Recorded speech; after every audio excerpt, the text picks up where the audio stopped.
We're going to be in Revelation chapter 17 tonight. Revelation chapter 17. Chapter 17 and 18 of Revelation are probably in the top 50 chapters in the Bible most likely not to be preached on a Sunday. Long time ago, when I had no anticipation of doing a series through the book of Revelation, I anticipated chapter 17 and 18 arriving in my schedule. And I dreaded the moment that it did because I knew vaguely about what was in those chapters, and I thought, how in the world do you apply that to our lives? However, what I found the past couple weeks as I've been searching through these couple chapters is that I not only found a lot that we could learn, but I found a rebuke that was certainly more applicable than I was expecting it to be. So if you follow with me, and if you hang with me, I think this will be a help to you tonight. Chapter 17 and 18, what we've seen just recently before we've gotten to this chapter is chapter 16, which is right before it, where an angel comes, 7 angels come, and they pour out the last 7 plagues on the world. The very last plague that is poured out on the world, there is no more. He introduces these as the 7 plagues, the last ones. There aren't more to follow. There's not going to be 7 more angels that are going to line up and give 7 more out to the world in this time of great tribulation. In fact, when this last one is poured out, he says, it is done. And then it gives you a brief statement. There's earthquakes and lightning and hail and thunderings and that Babylon falls and the kingdoms become Christ's, and it's all really succinct. What chapter 17 and 18 does, as is Revelation's way, is it expands on those 2 claims. For chapter 17 and 18, it expands on the fall of all those who have opposed Christ. Chapter 19, it's going to expand in that moment about the triumph of Jesus. And so that's where we are in chapter 17, but while we've been talking about Antichrist, we've been talking about Satan, who is the great dragon in the book of Revelation. But he introduces a new persona in chapter 17, which is the great harlot. So I want us to look down in chapter 17, verse number 1. Verse number 1. We're just going to read down to verse number 6 for now. So there came one of the 7 angels which had the 7 vials and talked with me, saying unto me, Come hither, and I will show unto thee the judgment of the great whore that sitteth upon many waters, with whom the kings of the earth have committed fornication, and the inhabitants of the earth have been drunk with the wine of her fornication. And so he carried me away in the spirit into the wilderness. And I saw a woman sit upon a scarlet-colored beast, full of names of blasphemy, having 7 heads and 10 horns. The woman was arrayed in purple and scarlet color, and decked with gold and precious stones and pearls, having a golden cup in her hand full of abominations and filthiness of her fornication. And upon her forehead was a name written, Mystery, Babylon the Great, the mother of harlots and abominations of the earth. And I saw the woman drunken with the blood of the saints and with the blood of the martyrs of Jesus. And when I saw her, I wondered with great admiration or astonishment. That's the idea there. Several sermons ago, when we were in chapter 14, I first introduced the term Babylon in the book of Revelation. Babylon is pictured in that chapter as offering its wine to the people of the world. And many of the people of the world are willing to take that. I turned us all the way back to the book of Daniel and to illustrate the point, put us all at Daniel's table where he sat at the table of Babylon and chose not to drink of Babylon's wine. And here we see her with a golden cup in her hand, filled with all the abominations of the world, offering to the world, and many will drink of it. But I didn't point us back to where I could have, because I knew chapter 17 was coming. Because we should have asked this question, why is Babylon the personification of the wicked world system? Why that? Why not Persia or Greece or Rome, for that matter? That would have been appropriate for the time of John writing this book. If he would have said that this is great mystery Rome, everyone would have understood the wickedness that that's assigned to. Why Babylon? Because Babylon does not begin in the book of Daniel and Jeremiah. In fact, historically, Nebuchadnezzar's Babylon is even known as the Neo-Babylonian Empire, the new one.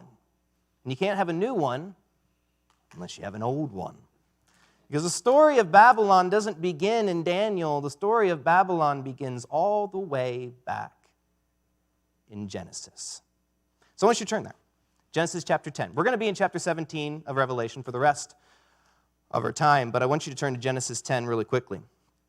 10 and 11. Mankind was destroyed in chapter 6 because of the wickedness, the intense wickedness of man. The thoughts and imaginations of their heart were only evil continually. And God gave them all a new start.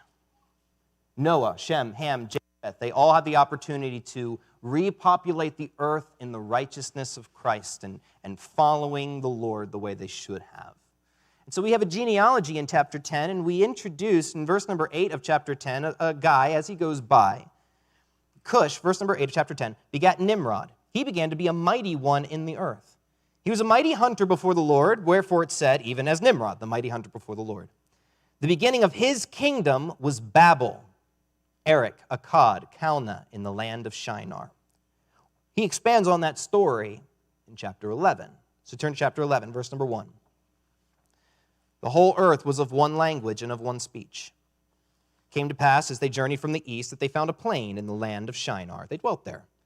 They said to one another, go to, let us make brick and burn them thoroughly. And they had brick for stone, slime had they for mortar. And they said, go to, let us build us a city and a tower, whose top may reach unto heaven. And let us make us a name, lest we be scattered abroad upon the face of the whole earth. The Lord came down to see the city and the tower, which the children of men builded. The Lord said, behold, the people is one. They have all one language. This they begin to do. And now nothing will be restrained from them, which they've imagined to do.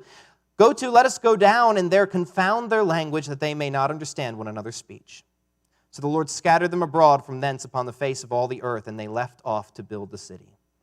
Therefore is the name of it called Babel, because the Lord did therefore confound the language of all the earth. And from thence did the Lord scatter them abroad upon the face of all the earth. Now what we should see in chapter 11 is a moment of mercy. Last time we saw mankind directly disobey what God told him to do, they were destroyed by the flood. And here, the very next version of this, all he does is just put them in a situation where it's a lot easier for them to obey. Now, usually within this story, all we see is one simple step of disobedience. God told them to spread and multiply, and they just didn't. But it's more than that. They stayed together to build a tower, to reach into heaven, to make a name for themselves. I thought this would be appropriate. This is very long, but I thought it would be helpful. Josephus, who is a Jewish historian, records the story that we just read. And traditionally, there's a lot of little pieces that he puts along with it that all the Jews understand. This is what Babylon means. This is what Babel means. So I'm going to read it to you very quickly. This is Josephus' version of this same story. The sons of Noah were three, Shem, Ham, and Japheth, born 100 years after the deluge. These first of all descended from the mountains into the plains. They fixed their habitation there. They persuaded others who were greatly afraid of those lower grounds on account of the flood, and so were very loath to come down from the higher places, to venture to follow their examples. The plain in which they first dwelt was called Shinar. God commanded them to send colonies abroad for the thorough peopling of the earth, that they might not raise seditions among themselves, but might cultivate a great part of the earth and enjoy its fruit after a plentiful manner. But they were not so ill instructed that they did not obey God, for which reason they fell into calamities and were made sensible by experience of what sin they had been guilty. For when they had flourished with a numerous youth, God admonished them again to send out colonies. But they, imagining the prosperity they enjoyed was not derived from the favor of God, but supposing that their own power was the proper cause of the plentiful condition they were in, did not obey him. Nay, they added to their disobedience to the divine will the suspicion that they were therefore ordered to send out separate colonies. that being divided asunder, they might the more be easily oppressed. Now, it was Nimrod who excited them to such an affront and contempt of God. He was the grandson of Ham, the son of Noah, a bold man of great strength of hand. He persuaded them not to ascribe it to God as if it was through his means they were happy, but to believe it was their own courage which procured their happiness. He also gradually changed the government into tyranny, seeing no other way of turning men from the fear of God, but to bring them into constant dependence on his power. He also said he would be revenged on God if he should have a mind to drown the world again, for that he would build a tower too high for the waters to be able to reach, and that he would avenge himself on God for destroying their forefathers. The multitude were very ready to follow the determination of Nimrod, to esteem it a piece of cowardice to submit to God. And they built a tower, neither sparing any pains, nor being in any degree negligent about the work. And by reason of the multitude of hands employed in it, it grew very high sooner than any could expect. And when God saw that they acted so madly, he did not resolve to destroy them utterly, since they were not grown wiser by the destruction of the former sinners. But he caused a tumult among them by producing in them diverse languages, and causing that, through the multitude of those languages, they should not be able to understand one another. The place wherein they built the tower is now called Babylon. Babylon. I will build my own destiny. Babylon. I will procure my own happiness. I will protect my own future. I will live above God's judgment. I will make a name for myself. I will exert great energy and take great pains and will invent new inventions and work my fingers to the bone to exalt myself. This is Babylon, and Babylon always brings confusion. It's true that Babylon, that spirit of Babylon, that exaltation of myself, has existed ever since. And so when you turn to Revelation, the last book in the Bible, it reminds you of the first book of the Bible and says, do you know what mankind's problem is? The desire to exalt himself. Why is it in chapter 17? Because chapter 17 and 18 is about that which Christ triumphs over. And when we are willing to follow Christ, that's when we have to put ourselves to the side. Christ is only triumphing in our life when we are not the ones who's the king of our own destiny. So how much do you serve Babylon? Because God resists the proud and gives grace to the humble. He abases those who exalt themselves. But ask yourself those same questions. How often do I find myself trying to forge my own destiny instead of that which God has set before me? How often do I attempt to procure my own happiness through the tedium of my own devices? How often do I try to protect my own future through the work of my own hands rather than simply through the obedience to the Lord? How often do I try to avoid the judgment of God by just taking care of myself instead? How often is my goal to make a name for myself? Because the extent to which that is true in my life is the extent to which I serve Babylon. This is Babylon, and we can easily become deceived by that great harlot and find ourselves committing spiritual adultery with the world out of love for myself. This chapter gets so consumed with all the end times conversations. Is this great harlot a personification of a last world religion? Probably. And then we have a lengthy conversation of, is it the Catholic Church or is it the Muslims? And I think we're really asking the wrong question. The question is not, what is Babylon out there? The question is, where is Babylon in here? And so, very as quickly as I can, I'm going to give you, in this chapter, we're going to read through it, 6 descriptions of Babylon that reveal what we are truly facing in the dark shadows of our own hearts. So number 1, our self-exaltation always lives in the wilderness. In the wilderness. What's really interesting about this chapter is that John, believe it or not, has only been, so to speak, in 2 places since the book has begun. God transports him to let him see what's going on. And if you pay very close attention to the book of Revelation, by the way, you can turn back to Revelation 17. We're done with Genesis. I just wanted you to see that. In Revelation, in the whole book, he only is put in a couple different locations. Of course, at the very beginning, he's on Patmos, talking to the Lord, hearing his conversations to the 7 churches. And then at the beginning of chapter 4, an angel comes to him and says, "Come up hither." And he transports John to heaven, where he has seen everything from chapter 4 through chapter 16. All of it has been from the viewpoint of heaven. He sees what's happening in the world. He sees the angels in heaven. He sees what's happening down below, destruction. He sees the conversations before the throne. That's the viewpoint to which John has been until chapter 17.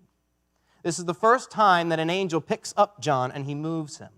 In order for John to get a good view of the great harlot of Babylon, he must take him, in verse 3, into the wilderness. I don't think it's by accident. Now, we could just say that's the desert. That's where Babylon is. And maybe so.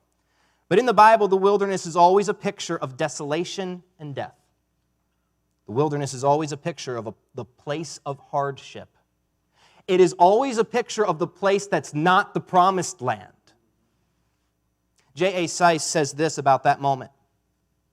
Where spiritual harlotry occupies the place of true worship of God, there is desolation. There may be riches, worldly glory, as here. There may be fullness of power and dominion. There may be purple and scarlet and gold and gems of stone and pearls and drink from golden cups.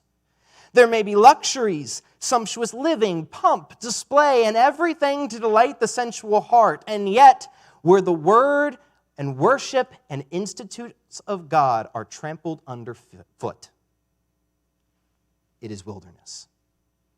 It doesn't matter that the great woman is clothed with glory and purple and scarlet. She has chosen to exalt herself above the Lord. And the spirit of Babylon is that which chooses me over God, and it describes it as unfaithfulness to our God. And he says that can only thrive in the wilderness. We must come to grips with the truth that Babylon, the desire to build our own tower, forge our own destiny, and define our own right and wrong, is a life that is always drinking, but the thirst is never quenched. Always eating, but is never filled. Always searching, but never finds. Babylon can only be built in the wilderness, and in the wilderness there is death. Every time the wilderness is compared to the promised land, it says Christians choose the wilderness in spite of the promised land being in front of them because they choose their way instead of God's way. And they will experience loss and suffering. And this is where we find the great harlot in chapter 17. Not a surprise. Self-exaltation must live in the wilderness. Number 2, exaltation of oneself promises what our flesh desires. Promises what our flesh desires. Look at verse 4. How does he describe this woman? The woman was arrayed in purple and scarlet, decked with gold and precious stones and pearls, having a golden cup in her hand, full of abominations and filthiness of her fornication. I mean, it can't be so bad. Purple and scarlet, all those are signs of wealth and royalty. She's decked with gold and precious stones and pearls. She drinks from a golden cup. Of course, that is the cup of Babylon that she offers to the world. Why do so many travelers go down that same path in that same stretch of wilderness? Because exalting myself always promises what my flesh desires. When I was reading this, I thought of Proverbs chapter 7. The strange woman, remember that proverb? It spans the whole chapter, which is very infrequent for Proverbs, by the way. Where the simple man goes down to the street to her corner. And she caught him and kissed him, and with an impudent face said unto him, This day I've paid my vows. She talks about how her bed is decked with coverings of tapestry and fine works of Egypt and spices. And the goodman's not at home. He's come along. He's gone on a long journey. And so with her much fair speech, she caused him to yield. With the flattering of her lips, she forced him like an ox that goeth to the slaughter, or as a fool to the correction of the stocks. And the whole chapter ends by saying, when he followed after his flesh, he did not know that it was for his life. So he says, hearken unto me now, therefore, O ye children, attend to the words of thy mouth. Let not thine heart decline to her ways, go not astray in her paths, for she has cast down many wounded, yea, many strong men have been slain by her. Her house is the way to hell, going down to the chambers of death. I don't think it's an accident. This strange woman is talking in the very practical terms of an actual prostitute, actually prostituting herself for the desires of her flesh. But I don't think it's an accident that this is the same type of picture he carries over all the way, Revelation chapter 17. But there he calls her Babylon, because the desire to promote myself is a very similar desire to everything else that is appeasing to my flesh, because it makes me feel good to forge my own destiny, to do as I please. The strange woman lieth at every corner. This great harlot is in every store you go to, every website you visit, and every job you're employed with, and in every group of friends that you might take. She promises to satiate your lust. She promises it will be sweet, and promises there will be no consequences. And she has cast down many wounded. The same thing is true of those who try to promote themselves. The story of the Bible ending in the story of Revelation is that those who promote themselves over God, those who are more concerned with their name rather than God's name, lose. No matter how beautiful it looks along the way, it's just heading towards destruction. Self-exaltation promises what our flesh desires. Number 3, self-exaltation hides in all the spiritual adultery of mankind. This self-exaltation hides in all the spiritual adultery of mankind. The name of this great harlot is very telling. Look at verse 5. Upon her forehead was a name written, Mystery Babylon, the mother of harlots and abominations of the earth. She is not every harlot, every unfaithfulness. She is the mother of all of them. Spiritual adultery is unfaithfulness to God in our beliefs and our systems and our actions. That's what it is. That's how it's brought up throughout the whole Bible. Those of you who are in my Jeremiah Sunday school class, that's how he poses that to the Israelites. You have committed spiritual adultery with me because you've been unfaithful but into following me. Instead of obeying me, you've obeyed yourself. That's how she's pictured here. But she's not pictured as just one of them. She's pictured as the mother of every single version of that has ever been produced in this world. Every abomination of the earth all goes back to that mindset of Babylon. I will exalt my own name. I will forge my own destiny. I will define my own right and wrong. I will do as I please. That is the mother of every form of unfaithfulness to God. All of it. From the beginning even until now. All of those problems can find its root in self-exaltation. This is true in the paganism of this world. All of the bad systems of beliefs, but it's also true in every bad version of Christianity around this world. Because sometimes we don't recognize it, do we? There's a reason why she's not just called the mother of harlots. There's a reason she's called Mystery Babylon. Mystery means secret. Because the spirit of exalting myself is a very deceptive thing and can creep into a lot of things that call itself good, but is not. All the bad versions of Christianity, too, are abominations to the Lord. Whether it be Catholicism, that somehow finds justification in exalting countless humans to be venerated by other people. Whether it is all of the other versions of Christianity that says you must work your way into God's presence. Or maybe we could say you can build your own tower that reaches unto heaven. Or whether it's Mormonism that actually teaches that you can be a god if you do it right. Prove me wrong. I'm not putting words in their mouth. That is their system. It is to say, I can be I will do as I please. I will forge my own destiny. I will define right and wrong. I will make a name for myself. That's what the Bible says is all the versions of running away from God can be found in that. All of it. It all boils down to whether or not you're going to be God or God's going to be God. All of it. Look at verse number 1. It says this, 7 angels, which have the 7 vials, talk with me. Come hither, I'll show unto thee the judgment of the great whore that sitteth upon many waters. I'll get to that in a second. Verse 2, with whom the kings of the earth have committed fornication. Go down to verse number 15. What does he mean by many waters? He saith unto me, verse 15, the waters which thou sawest where the whore sitteth are peoples, multitudes, nations, and tongues. This spirit pervades every civilization that you can find. All people, all multitudes, all nations, all tongues, all have her influence. Look at verse 18. The woman which thou sawest is that great city which reigneth over the kings of the earth. And there's an eschatological aspect to that. We'll pull that out in just a minute. But the whole point when it defines them is it tries to universalize this picture. Why? Because it's a universal problem. Self-exaltation is found in every form of spiritual unfaithfulness, which is a very scary thought, because that means it can quite easily be found in my own life. We can easily take chapter 17, and understandably so, and make it all out there and all later. But chapter 17 says you can't do that. She sits on many waters.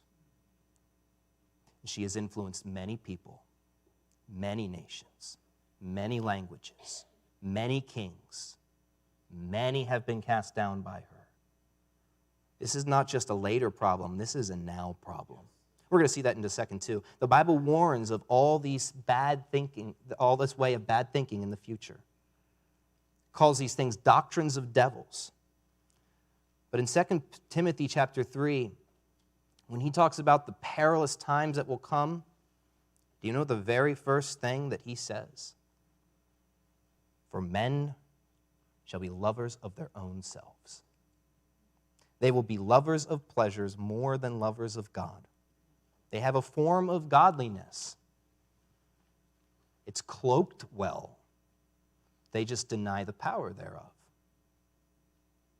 He says this is not a new problem, and it's also not a problem out there. Number 4, self-exaltation is willing to destroy truth for its own sake. Look at verse number 6.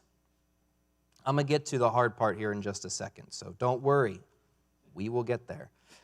Verse number 6. I saw the woman drunken with the blood of the saints and with the blood of the martyrs of Jesus. And when I saw her, I wondered with great admiration. This is such a vivid and gross picture. Remember a few chapters ago, was it last chapter? I think it was, with the vials. Yes. Yeah. When they poured out those different judgments on the earth, and two of them, was that they made all the fresh water into blood, and they made all the salt water into blood, so that all the water is blood. But not just any blood, the blood of dead men. And he says that you're righteous, O Lord, because they have spilled the blood of saints, and so that's what they would drink. They were given blood of dead men to drink. But here, what is so gross is that the harlot is found not drinking the blood of people because that's the only water there is to find, but that is what she chooses to fill her cup with. Why saints and martyrs? All those who stood for truth, she chose to take out of her way and willingly took the consequences for it. When I read that, and then when I wrote that in my notes, a story came to my mind. Because I thought, nobody does that, though. But a story came to my mind that was all too similar. The crowd pressed together, all trying to fit itself into Pilate's room, and they pushed Jesus to the front. Pilate questions Jesus and finds no fault with him. He says to the crowd that he wouldn't be guilty of the blood of this innocent man. That was why he washed his hands. And how did the people respond? I mean, they wanted to forge their own destiny. They wanted to define right and wrong on their own. Jesus got in the way of that. So what did they say to Pilate? Let his blood be upon us and our children. I will willingly take the consequences of pushing truth out of the way insomuch as I am able to determine truth for myself. And so for the rest of history, it will be recorded that those people stood in that moment and said the words, I will take the blood of Jesus on my own head. They said that. And we would say, I would never do that, but often we are so blinded by our own intention to build our own future, to make a name for ourselves, to determine right and wrong on our own, to not let God be God so that we can be God. We're willing to push truth aside because Babylon is lurking in our hearts more than we'd like to admit. We don't realize how willing we often are to silence truth and take the consequences so that we can give ourselves happiness in our own way. And this is what she does. This is what the people in Pilate's hall do. And this is what we are often more willing to do than we should be. Self-exaltation is willing to destroy truth. Number 5, we're getting there. We have only 6. This is the longest one because this is the one that's the most complicated. This is the section that almost introduces more questions than it answers, but I'm going to do my best, okay? Number 5, self-exaltation desires power. Desires power. This short section is got a lot going on, so hang with me. First of all, we notice that in verse number 2, this great harlot is connected to all the kings of the earth. But then this is really important. Look at verse number 3. So he carried me away in the spirit into the wilderness, and I saw a woman sit upon a scarlet-colored beast full of names of blasphemy, having 7 heads and 10 horns. So if you got to clue in anytime during the sermon, you got to really key in here because you can get lost really quick. So the woman is not the beast with 7 heads and 10 horns. She's riding the beast with 7 heads and 10 horns. Why is that important? Because then you should ask yourself this question reading through the book of Revelation, am I familiar with a beast that has 7 heads and 10 horns? And the answer to that question should be, yes, you are. Because you have met 2 already in this book that have 7 heads and 10 horns. The last one was the Antichrist. But the reason that they used that picture for the Antichrist in his world kingdom was it was trying to refer back to one chapter before, where it was first introduced as the great dragon, who is Satan himself. But it never defines what he means by 7 heads and 10 horns, so we just have to take for granted that that's important, and he'll define it now. What are the 7 heads and 10 horns? We're going to see that in a second. Verse number 7. I've read the whole section, verse 1 through 6. Verse number 7. The angel said unto me, wherefore didst thou marvel? Because he was astonished. I will tell thee in the mystery of the woman and the beast that carrieth her, which hath the 7 heads and 10 horns. The beast does. The beast that thou sawest was and is not, and shall ascend out of the bottomless pit and go into perdition. And they that dwell on the earth shall wonder, whose names were not written in the book of life from the foundation of the world, when they behold the beast that was and is not and yet is. Ugh, okay. And that's one of those annoying phrases you read and you're like, really? You could have made that almost any bit easier than you did. Now, I think what it's trying to do, was and is not and yet is most likely a reference to chapter 13, where that beast is said to have been killed with a deadly wound and then yet continue. And there was something marvelous about how he had a deadly wound and continued to go on. He was, then he's not, but yet he is. Okay? Now, here is the mind, verse 9, which has wisdom. The 7 heads are 7 mountains on which the woman sitteth. There are 7 kings. 5 are fallen, 1 is, the other is not yet come. And when he cometh, he must continue a short time. Now, the temptation for a lot of people is to make the 7 mountains Rome, the city of 7 hills. However, according to this passage, he says that 5 of them have been, 1 of them is, and another of them will come. So there is a spectrum of time passing. John is writing this in the 1st century. So he is the is. So 5 of them are before him. Okay? The book of Daniel records 4 different major kingdoms. Thing is, Daniel started with the present and worked forward. Revelation starts in the future and works back. Before the time that is, there are 5 major wicked kingdoms. You have Egypt, Assyria, New Babylon, Persia, and Greece. They were before. Then you have John, is. Rome, 6. Then you have one that will come, and he will continue a short space. That is the new world ruler's kingdom. These 7 heads are 7 kingdom systems. Now you have 10 horns. Look at verse 11.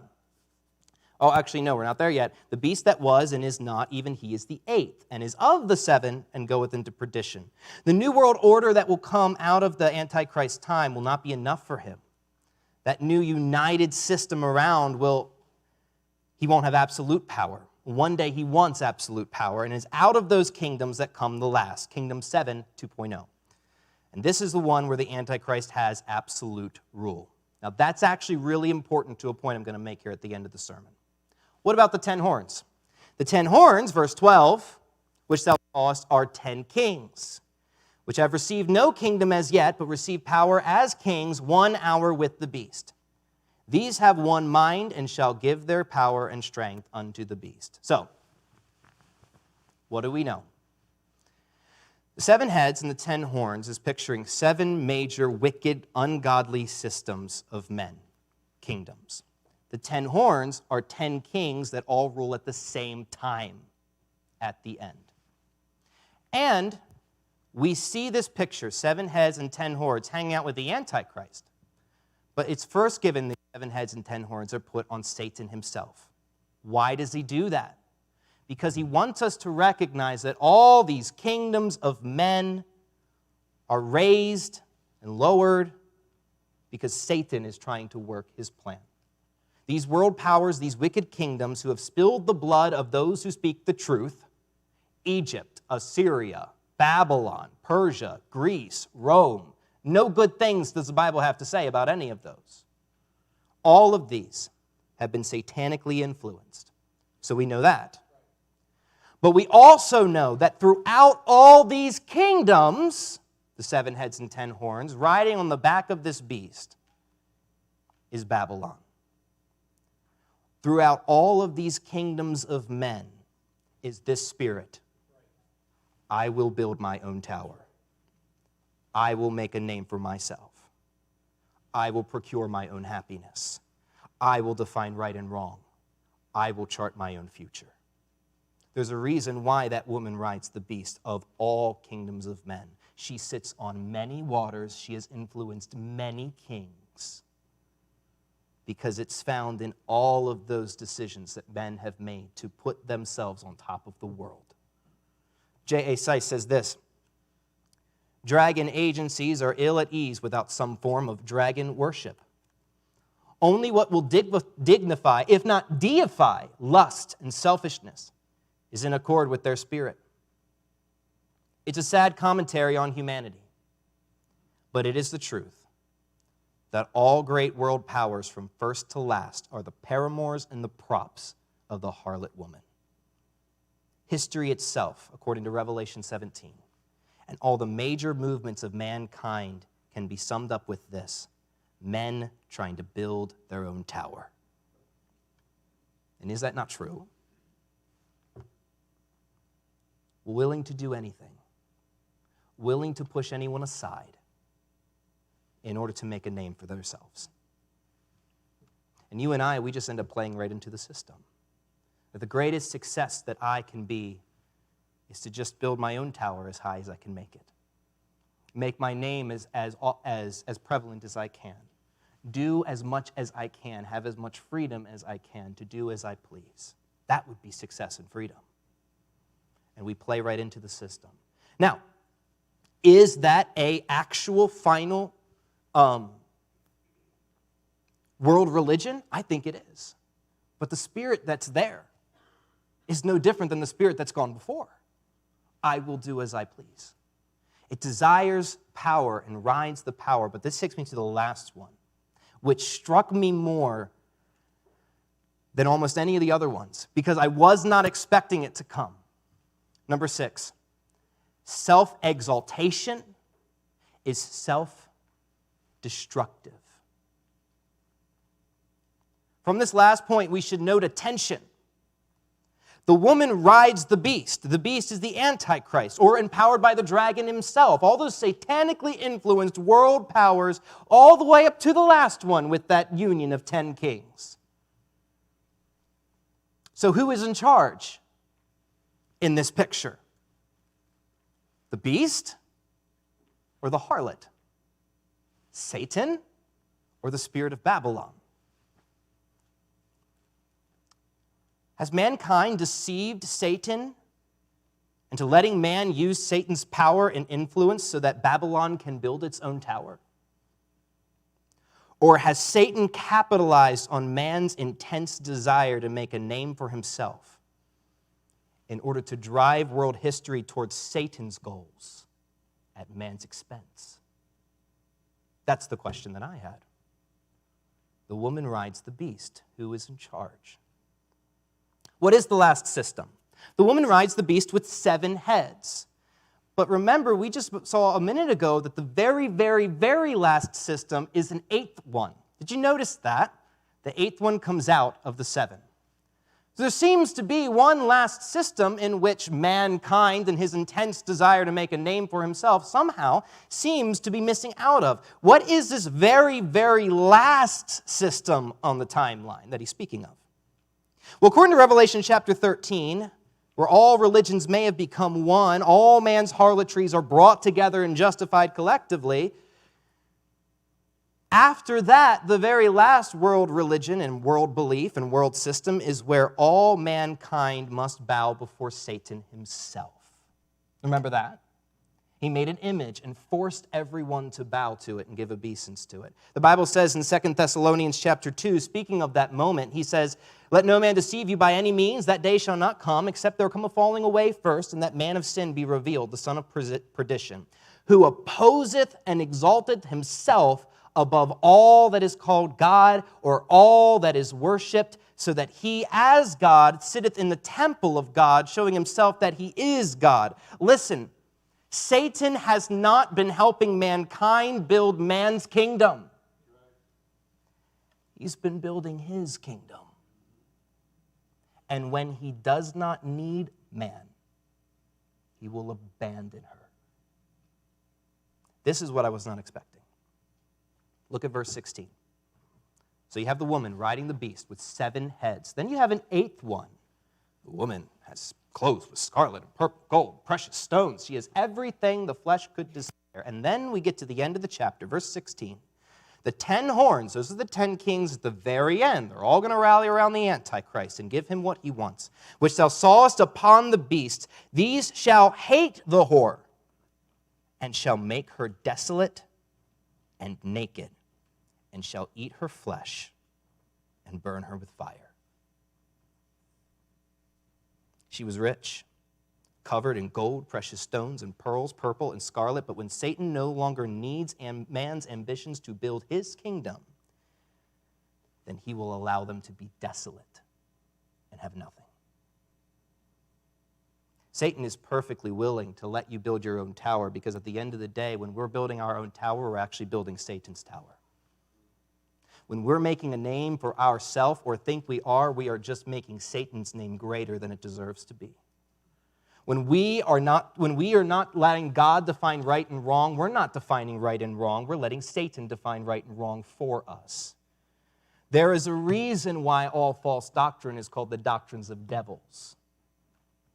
It's not for our sake. It's for his. We are self-destructing. We think we're going to put ourselves on top of the world, but Satan has no need of you. And Satan does not care about you. And it's not the end of his goal in order to put your name in lights. It's at the end of his story. His goal ends there. That's where he's heading, to put himself on the top of the mountain. That's why he fell. I will exalt my throne above the stars of God. He says, I will be like the Most High. And every time we choose to have the spirit of Babylon, we choose to join his kingdom. And at the end of it all, the woman is not clothed in gold and precious stones and pearls and decked in costly array. She is naked and desolate. And that's where Satan leaves every person who wants to build their own tower. At the end of the day, though, even if everything I just said is being destroyed in this chapter. We just read verse 16. But he says in verse 17 that their destruction of that great harlot, Babylon, God hath put in their hearts to fulfill his will, and to agree and give their kingdom unto the beast until the words of God shall be fulfilled. So this is all part of God's plan anyway. They're just playing into it.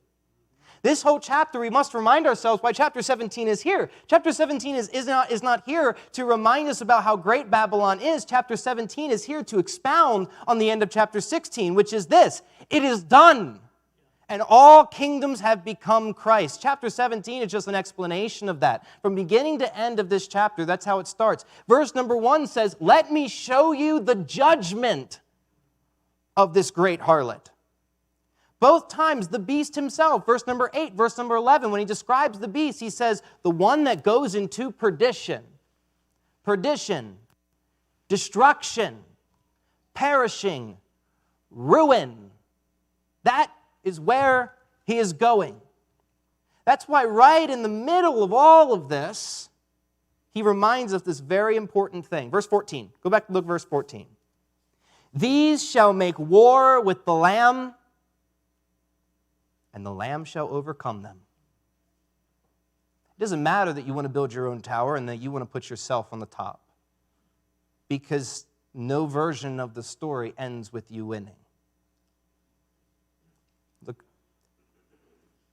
for he is the Lord of lords and the King of kings, and they that are with him are called and chosen and faithful. Do we want to be successful? Then we shouldn't build our own tower. We shouldn't build our own kingdom. We should build Christ's. Because at the end of the story, the city that stands is Jerusalem, the city where God's presence is. It is not Babylon. At the end of the story, the kingdom that lasts is Christ's kingdom, not mine. So if I want to make my life count for something, then I must stop trying to build my own tower. I must stop trying to build my own kingdom and my own name. Because Christ's kingdom stands and Babylon's always falls. Father, thank you for our time together today. I pray that you'd forgive us for our intense desire to do as we please. And Lord, as we see the end of the story, help us to be reminded about the fact that we can have the spirit of Babel inside of each one of us, to go our own way, to lift up ourselves, to build our own kingdom. But every endeavor that is not promoting your kingdom is something that is destined to fail. Help us to recognize that. This is something more practical than we can ever realize, because we make these decisions every day when we get up in the morning. Will I build my kingdom or will I build Christ's? So Lord, help us to follow you and keep our eyes on eternity so that we can live today the way that's pleasing to you.